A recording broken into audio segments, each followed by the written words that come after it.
오늘부터 이제 출애굽기를 함께 말씀을 살펴보도록 하겠습니다.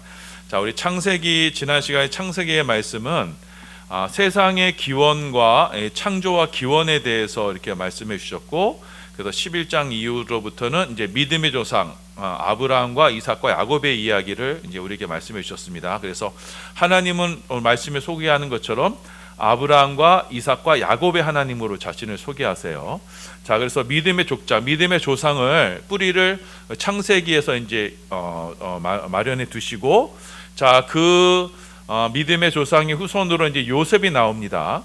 자, 요셉은 이제 예수님의 모형으로 이제 애굽에 팔려가게 되죠. 거기서 이제 총리가 돼서 이제 이스라엘 백성들, 이스라엘 형제들을 이제 구원하는데 역할을 하게 됩니다. 자, 그래서 요셉으로 인해서 이제 모두가 이스라엘 모든 형제들이 요셉의 형제들이 다 애굽으로 내려가는 것으로 해서 이제 창세기가 마무리가 됐습니다. 자, 그리고 이제 출애굽기가 이제 시작이 됩니다. 자, 출애굽기는요, 출애굽, 그러니까 애굽에서 나오는 것을 기록한 것이 바로 출애굽기입니다. 자, 그래서 요셉이 죽고 나서 이제 요셉을 알지 못하는 새로운 왕조가 애굽 가운데 들어서게 됩니다. 자, 그래서 이들은요, 히브리 족속과는 좀 다른 족속이었어요. 그래서 그 전까지는 요셉이 이제 총리로 있을 때는 히브리 족속에 관련된 그 이들이 이제 애굽의 왕조였는데, 자, 요셉이 죽고 나서 왕조가 아예 바뀌었습니다. 그래서 이제는 이스라엘 백성들을 학대하게 됩니다. 자, 그런데 이스라엘 가운데 이제 번성이 됐어요. 이스라엘 백성들이 많이 이제 숫자가 많이 늘어나게 됩니다. 자, 그래서 애굽 사람들이 그 이스라엘을 이렇게 인구가 늘어나는 것을 경계해서 이제 이스라엘 백성들을 학대하게 됩니다. 그러면서 남자아이가 태어나면 죽이라라는 명령을 하게 됩니다.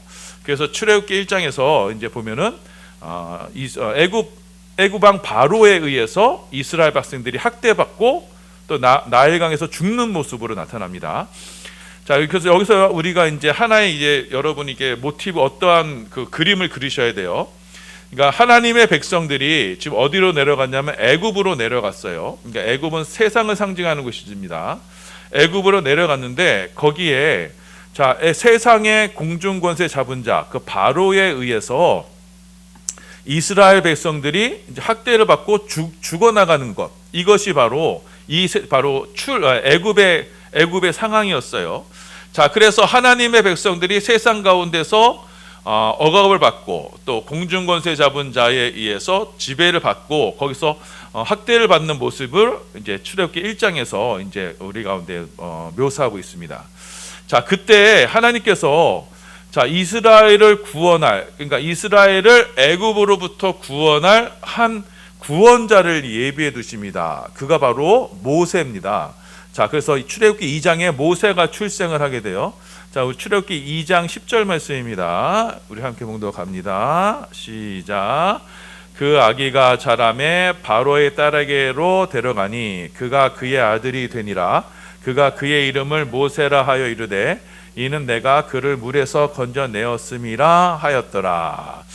자, 모세도 남자아이였기 때문에 이제 나일강에 태어나는 남자아이는 무조건 나일강에 던져 죽여야 되는데, 자, 그 모세의 어머니가 그렇게 하질 못했어요. 그래서 자, 그 아이를 갈대 상자에다가 이렇게 담아서 나일강에 띄웠거든요. 그랬더니 그 애굽의 공주가 그 모세를 건져다가 자기의 아들로 삼습니다.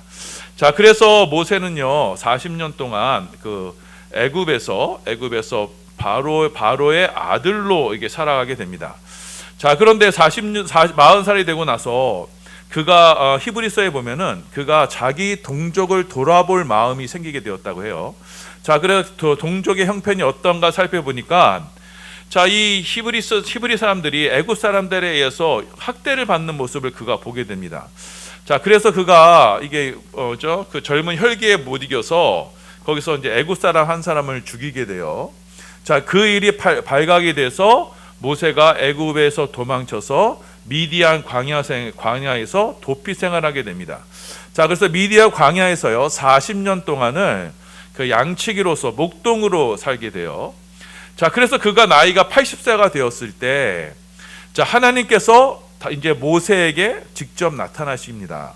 자, 출애굽기 3장 15절입니다. 함께 묵도록 갑니다. 시작. 하나님이 또 모세에게 이르시되 너는 이스라엘 자손에게 이같이 이르기를 너희 조상의 하나님 여호와 곧 아브라함의 하나님 이삭의 하나님 야곱의 하나님께서 나를 너희에게 보내셨다 하라. 이는 나의 영원한 이름이요 대대로 기억할 나의 칭원이라. 자, 하나님께서 모세에게 나타나셔서 내가 너를 통해서 이스라엘 백성들을 애굽에서부터 건져내겠다. 그 학대받는 세상으로부터 내가 너희를 건져내겠다라고 하면서 모세를 부르십니다. 그때 모세가 이제 하나님께 물어봐요. 하나님, 그러면 누가 나를 너희에게 보냈냐고 이렇게 말할 때 하나님 당신의 이름이 뭐라고 제가 얘기합니까? 그때 자, 하나님께서 내가 너희 여호와라는 이름으로 모세에게 말씀하셨어요. 자, 여호와라는 이름의 뜻이요 스스로 있는 자라는 뜻이에요. 자, 스스로 있는 자라는 뜻이 있고요. 또 한 가지 뜻이 뭐냐면은 그가 있을 것인데 앞으로 그가 너희와 함께 있을 분, 이런 뜻이 돼요. 그러니까 히브리어로 3인칭인데 미래형이 돼 있어요. 그러니까 그가 있을 것이다. 너희와 함께 있을 것이다. 그러니까 언약의 하나님을 우리 가운데 말씀하시는 분이 바로 여호와 하나님의 이름의 뜻이에요. 자, 그래서 자, 하나님께서 모세에게 자신을 여호와로 나타나신 것은 하나님께서 내가 창세기에 아브라함과 이삭과 야곱의 하나님인데 그 하나님이 너희와 함께 있는 하나님이다라는 것을 그 여호와라는 이름으로 우리 가운데 알려주시게 됩니다. 자, 그래서 모세가 이 여호와 하나님의 이름을 가지고 이제 모세가 이제 애굽으로 다시 돌아가게 됩니다. 이스라엘 백성들을 구원하러 애굽으로 돌아가게 됩니다. 자, 그때 이제 이스라엘 백성들이 모세를 이제 환영하게 돼요. 출애굽기 4장 30절에 31절이에요. 함께 봉독합니다. 시작. 아론이 여호와께서 모세에게 이르신 모든 말씀을 전하고 그 백성 앞에서 이적을 행하니 백성이 믿으며 여호와께서 이스라엘 자손을 찾으시고 그들의 고난을 살피셨다 함을 듣고 머리 숙여 경배하였더라. 자, 그래서 세상 속에 있던 그 하나님의 백성 이스라엘이 너무 애굽으로부터 너무나 심한 학대를 받고 있으니 또 하나님께서 자신들을 지금 돌보셨다라는 말씀을 듣고 모세를 이렇게 환영하게 됩니다. 자, 그래서 모세가 이제 바로 애굽의 왕 바로에게 찾아가게 됩니다. 자, 그래서 하나님께서 우리 가운데 나타나셨다. 자, 그래서 우리가 이제 사흘길 가서 이제 광야로 가서 하나님께 예배를 드리러 가야 되니 제사를 드리러 가야 되니 허락해 달라라고 이렇게 바로에게 요구를 합니다. 출애굽기 3장 5절이에요. 함께 봉독합니다. 시작. 그들이 이르되 히브리의 하나님이 우리에게 나타나셨은즉 우리가 광야로 사흘길쯤 가서 우리 하나님 여호와께 제사를 드리려 하오니 가도록 허락하소서. 여호와께서 전염병이나 칼로 우리를 치실까 두려워하나이다. 자, 이제 출애굽기 1장부터 5장에서 이제 드디어 바로와 모세와의 이제 갈등이 시작이 됩니다. 자, 모세는 하나님의 편에서 났어요. 그래서 하나님의 말씀을 전하는 자였어요. 자, 바로는요 애굽의 신이었어요. 신의 대현현이었어요. 그 둘이 부딪혀서 이제 영적인 전투를 치르게 되는 거예요. 자, 근데 모세가 바로에게 요구하는 것이 뭐예요? 우리로 하나님께 예배 드리러 가게 해라, 이렇게 요구를 합니다. 자, 그러니까 이 세상 공중 권세 잡은 자 바로가 어떻게 응대해요?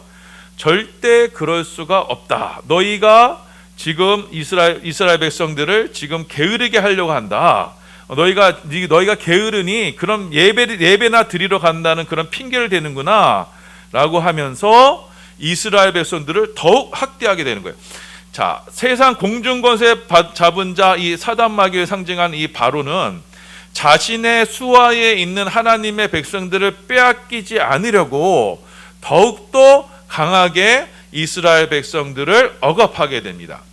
자, 이렇게 영적인 도전 앞에서요, 자, 바로는요, 사단 마귀를 상징하는 바로는 더욱 이스라엘 백성들을 그렇죠, 학대하게 돼요. 자, 그러면 여러분 영적인 원리가 여기 있습니다. 자, 우리가 우리가 이 세상의 공중 권세자분들, 이 세상의 권세로부터, 악한 권세로부터 우리가 피할 길은 무엇이냐? 바로 하나님께 예배 드리러 가는 거예요. 자, 그래서 우리가 예배하는 일에 우리가 절대 소홀히 할 수 없는 것은, 여러분이 우리가 예배를 통해서 우리는 우리의 주권자가 누구신지, 우리의 주인이 누구신지를 고백하는 겁니다. 우리가 비록 세상에 살지만 우리는 이 공중권세 잡은 자의 소속이 아니라 하나님 나라의 백성이다, 하나님의 소유다라는 것을 이 예배로 고백을 하는 거예요. 그런데 이 예배로 나아가는 길에 있어서 분명히 이 사단 마귀의 세력은 그들은 하나님의 백성을 놓지 않으려고 많은 도전을 하게 될 것입니다. 그 도전 가운데 이제 6장부터 10장까지 하나님께서 이 세상 가운데 행하시는 심판의 모습이 나타나게 됩니다. 자, 그리고 또 한 가지 우리가 주목해야 될 것은, 자, 우리 광야로 이스라엘 백성들이 나아갈 때, 예배를 하게 될 때, 저기 저 바로가 모세에게 여러 가지 타협을 해요. 가축만 두고 가라, 자녀는 두고 가라, 그런 남자만 가라, 이런 식으로 타협을 하는데, 자, 모세는 거기 예배에서만큼은 타협을 하지 않습니다. 우리 모두 가야 된다. 그리고 가축도 다 데려가야 된다. 왜냐? 하나님께 무엇을 드릴지 모르지 않느냐? 다 데려가야 된다. 그래서 예배에 있어서만큼 타협을 하지 않아요. 결국 그것으로 인해서 이제 모세와 바로가 이 영적인 전투를 시작하게 되는 거예요. 자, 그런데 예배를 하러 갈 때 광야로 며칠쯤 가느냐? 사흘길쯤을 가야 된다. 자, 사흘길이라는 것은요, 완전한 단절을 의미합니다. 자, 예수님께서 십자가에 죽으시고 사흘 만에 부활하셨죠. 그러니까 사흘은 완전한 죽음을 의미하는 거거든요. 그러니까 세상과의 완전한 단절을 하여 거기서 예배를 드리러 가야 된다라고 이렇게 바로 모세가 주장을 하게 된 겁니다. 자, 그런데 이게 바로가 이스라엘 백성들을 내어놓지 않아요. 자, 그래서 바로가 이스라엘 백성을 더욱 학대하게 되자 이제 모세가 낙심하게 됩니다. 하나님, 제가 여기 왔는데 하나님의 백성들이 더욱 학대를 받습니다. 이렇게 하니까 모세도 인간인지라 낙담하게 됩니다. 그때 하나님께서 모세에게 다시 나타나세요. 출애굽기 6장 5절에서 7절입니다. 함께 봉독합니다. 시작. 이제 애굽 사람이 종으로 삼은 이스라엘 자손의 신음소리를 내가 듣고 나의 언약을 기억하노라. 그러므로 이스라엘 자손에게 말하기를, 나는 여호와라. 내가 애굽 사람의 무거운 짐 밑에서 너희를 빼내며 그들의 노역에서 너희를 건져며 편팔과 여러 큰 심판들로서 너희를 속량하여 너희를 내 백성으로 삼고 나는 너희의 하나님이 되리니 나는 애굽 사람의 무거운 짐 밑에서 너희를 빼낸 너희의 하나님 여호와인 줄 너희가 알리라. 자, 하나님께서 이스라엘 백성들을 구원하실 때 애굽 사람들의 무거운 짐, 죄의 짐, 사단 마귀 권세의 짐에서 우리를 빼내실 때 어떻게 빼내시냐면 하나님의 크신 편팔과 큰 심판들로서 하나님께서는 하나님의 백성들을 이스라엘 세상 애굽에서부터 우리를 속량해서 건져내신다라고 우리 가운데 이렇게 말씀하시는 겁니다. 자, 그래서 이제 7장에 가면요, 하나님께서 그 하나님의 심판을 이제 애굽 가운데 이제 행하시게 돼요. 자, 그래서 첫 번째 심판이 뭐냐면은 나일강이 피로 변하는 재앙을 내리십니다. 우리 출애굽기 7장 20절입니다. 자, 함께 봉독합니다. 시작. 모세와 아론이 여호와께서 명령하신 대로 행하여 바로와 그의 신하의 목전에서 지팡이를 들어 나일강이 치니 그 밀이 다 피로 변하고. 자, 첫 번째 재앙은요, 상징적인 거예요. 자, 애굽 문명의 물주기는 젖주는 바로 나일강이었습니다. 그러니까 애굽은요, 이 나일강을 먹고 살았어요. 나일강이 주기적으로 범람을 해서 그 범람한 곳으로 이제 나일강 주변에 땅이 아주 옥토가 됐거든요. 그것으로 인해서 나일강 주변에서 아주 풍성한 수확을 했는데 하나님께서 그 나일강을 피로 변화시켰어요. 그러니까 먹을 수 없는 물로 변화시켜진 거예요. 자, 이것은 우리 가운데 상징적인 것이 무엇이냐? 이 세상의 물은 우리가 먹고 살 수 있는 물이 아니다라는 걸 우리 가운데 보여주신 거예요. 이 세상의 물은 죽은 물이다라는 것을 우리 가운데 보내주신 거예요. 자, 그래서 하나님의 백성들은 이 세상의 물을 먹고는 살 수 없다라는 것을 첫 번째 표적으로 우리 가운데 보여주신 거예요. 자, 그래서 요한계시록에 보면요, 에스겔서와 요한계시록에 보면은 이 성전에서 이 생명생수가 쭉 흘러나오는 것을 보여줍니다. 그 생명생수가 나오면서 그 주위로 생명나무가 있어 그 생명나무로부터 삶이 생명을 치료하고 그 물이 흘러가는 곳마다 모든 것이 살아나는 역사를 보여주거든요. 자, 그래서 우리가 살 곳은 이 세상의 물을 기대어 살 것이 아니라 하나님께서 주시는 그 생명수, 성전에서부터 나오는 생명수로 우리가 살 수 있다라는 것을 이 첫 번째 재앙으로 하나님께서 상징적으로 보여주신 거예요. 자, 그리고 이 생명수의 성전에서 쏟아지는 이 생명수는 요한복음에 의하면 이것이 바로 성령이 되는 겁니다. 그래서 우리는 성령에 의해서 이 세상을 살아가게 된다는 것을 보여주시는 겁니다. 그래서 첫 번째 재앙은 나일강이 피로 변하는 재앙이었어요. 자, 두 번째로 이제 출애굽기 8장에 보면은 두 번째 재앙이 개구리 재앙, 이재앙, 파리 재앙입니다. 자, 개구리, 파리는요 부정한 것의 상징이에요. 자, 요한계시록을 보면 이 개구리는요 더러운 영이라고 되어 있고 이거는 더러운 그 거짓 선지자의 영을 상징합니다. 자, 그래서 나일강이 죽자 나일강에 기대어 살고 있던 각종 더러운 영들이 이제 튀어나오게 돼요. 그게 바로 개구리, 파리가 됩니다. 자, 출애굽기 8장 1절입니다. 함께 봉독합니다. 시작. 여호와께서 모세에게 이르시되 너는 바로에게 가서 그에게 이르기를 여호와의 말씀에 내 백성을 보내라. 그들이 나를 섬길 것이니라. 자, 모세를 통해서 바로에게 내 백성 보내라 라고 해도 이들이 듣지 않죠. 그래서 하나님께서 개구리 파리장을 보내셔서 애굽을 전역을 이렇게 더럽게 만드십니다. 그때도 하나님께서는요 하나님의 백성을 구별하세요. 그 더러운 심판의 영이 임할 때에도 하나님은 하나님의 백성들을 구별하여 거룩하게 하십니다. 그래서 8장 22절 23절이에요. 함께 봉독합니다. 시작. 그날에 나는 내 백성이 거주하는 곳의 땅을 구별하여 그곳에는 파리가 없게 하리니 이로 말미암아 이 땅에서 내가 여호와인 줄을 내가 알게 될 것이라. 내가 내 백성과 내 백성 사이를 구별하리니 내일 이 표정이 있으리라 하셨다 하라 하시고. 자, 이 구별의 은혜가 우리 가운데 임하는 겁니다. 이 구별하다라는 것이 히브리어나 헬라도 똑같습니다. 구별하는 것이 그것이 바로 거룩하다라는 뜻이 돼요. 그러니까 하나님께서는 이 세상 가운데 그 구별된 한 무리를 선정하세요. 이들이 뭐예요? 거룩한 무리가 되는 거예요. 이 거룩한 무리를 내가 이 세상 가운데 구별하겠다, 거룩하게 하겠다. 그래서 우리가 성도라고 하잖아요. 이 성도가 이게 거룩한 무리란 뜻인데 하나님께서는 이 세상 가운데 거룩한 구별된 무리를 세우실 것이다 라고 해서 하나님은 이 심판 중에 이 거룩한 무리를 구별하십니다. 이게 바로 하나님의 백성들이 이렇게 구별된 존재가 되는 거예요. 자, 이렇게 나의 강으로부터 나왔던 이 더러운 영들에 의해서 이렇게 애굽이 심판을 받을 때 하나님께서 이스라엘을 구별하셨어요. 그리고 또한 이 땅에 부정한 것, 가축 돌림병과 각종 종기, 우박장, 이게 땅에 부정한 것에서부터 하나님께서는 이스라엘 백성들을 구별하셨어요.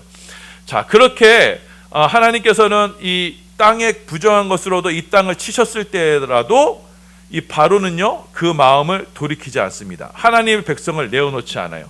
자, 출애굽기 9장 34절 35절입니다. 함께 봉독합니다. 시작.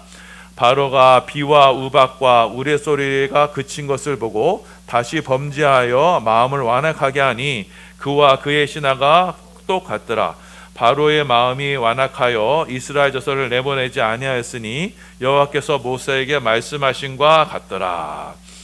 그러니까 공중권세 잡은 자는요 하나님의 백성을요 절대로 내어놓지 않아요. 자신의 수하에 있는 하나님의 백성을 내어놓지 않아요. 그 하나님의 백성을 내놓게 하시기 위해서 하나님께서 어떻게 해요? 이 땅 가운데 이 땅의 강의 더러운 것과 땅의 더러운 것으로 이 땅을 심판하세요. 그 심판하는 중에서라도 이 공중권세 잡은 자는요 하나님의 백성을 내어놓지 않아요. 각축 돌림병과 악성종기는 이 땅에 부정한 거예요. 그리고 우박재앙과요 메뚜기 재앙, 흑암 재앙은 자 하늘로서 내려지는 그 재앙이에요. 자 그럼에도 불구하고 이 바로는요 자신의 수하에 있는 하나님의 백성을 내어놓지 않습니다. 자 그때 출애굽기 10장에 가면요 메뚜기 재앙이 나옵니다. 자 메뚜기 재앙은요 여러분 고대 시대에서는요 이거는 천벌이었어요. 왜냐하면 메뚜기가 때가 한번 지나가면요 모든 식량이 싹 없어지는 것이었거든요. 그래서 그 요엘서에 보면 이 메뚜기 재앙은 한 여호와의 날에 임하게 되는 심판의 모습을 나타내게 돼요. 자 그래서 메뚜기 재앙을 내리시고 그 다음에 흑암 재앙. 자 모두 사방이 모두가 깜깜하게 어둡게 되는 그 재앙을 내리세요. 그때라도 하나님은 하나님의 백성들을 구별하세요. 자 출애굽기 10장 16절이에요. 함께 봉독합니다. 시작.